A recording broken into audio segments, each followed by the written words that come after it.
ಪಣಬೂರು ಬಳಿಯ ಮಂಗಳೂರು ರಾಸಾಯನಿಕ ಮತ್ತು ರಸಗೊಬ್ಬರ ಕಾರ್ಖಾನೆ ಎಂಸಿಎಫ್ ಹೆಸರನ್ನ ತೆಗೆದು ಪ್ಯಾರದೀಪ್ ಫಾಸ್ಫೇಟ್ಸ್ ಲಿಮಿಟೆಡ್ ಎಂದು ಮರುನಾಮಕರಣ ಮಾಡಲಾಗಿದೆ. ಇದಕ್ಕೆ ಅವಕಾಶ ನೀಡದೆ ಅದನ್ನ ಮಂಗಳೂರು ರಾಸಾಯನಿಕ ಮತ್ತು ರಸಗೊಬ್ಬರ ಕಾರ್ಖಾನೆ ಎಂದೇ ಮುಂದುವರಿಸಬೇಕು ಎಂದು ಸಂಸ್ಥೆಯ ನಿವೃತ್ತ ನೌಕರರು ಒತ್ತಾಯಿಸಿದ್ದಾರೆ. ಈ ಬಗ್ಗೆ ಎಂಸಿಎಫ್ ಹೆಸರು ಉಳಿಸಿ ಅಭಿಯಾನ ಸಮಿತಿ ರಚಿಸಿಕೊಂಡಿರುವ ನಿವೃತ್ತ ನೌಕರರು ನಗರದ ಪ್ರೆಸ್ ಕ್ಲಬ್ನಲ್ಲಿ ಶುಕ್ರವಾರ ಸುದ್ದಿಗೋಷ್ಠಿಯಲ್ಲಿ ಈ ಆಗ್ರಹ ಮಾಡಿದರು.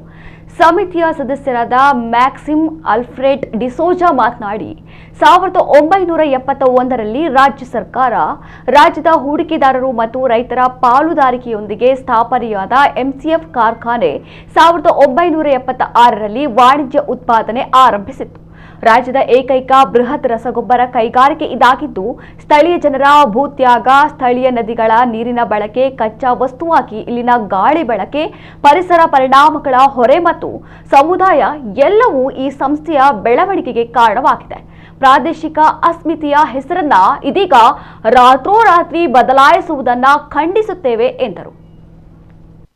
ಇಂಥ ಒಂದು ಭಾವನಾತ್ಮಕ ಸಂಬಂಧ ಇದ್ದ ಕಂಪನಿಯನ್ನು ಇಲ್ಲಿಯ ಜನರ ತ್ಯಾಗ, ಇಲ್ಲಿಯ ಇನ್ವೆಸ್ಟರ್ಸ್, ಇವರು ಮಾಡಿದ ಆಗ ಹೂಡಿಕೆದಾರರು ಯಾರನ್ನು ಅಂದರೆ ಎಲ್ಲ ಇವರ ಸ್ಟೇಕ್ ಹೋಲ್ಡರ್ಸ್ ಅಂದರೆ ಕೇವಲ ಶೇರ್ ಹೋಲ್ಡರ್ಸ್ ಅಲ್ಲ ಅಥವಾ ಪ್ರಮೋಟರ್ಸ್ ಅಲ್ಲ.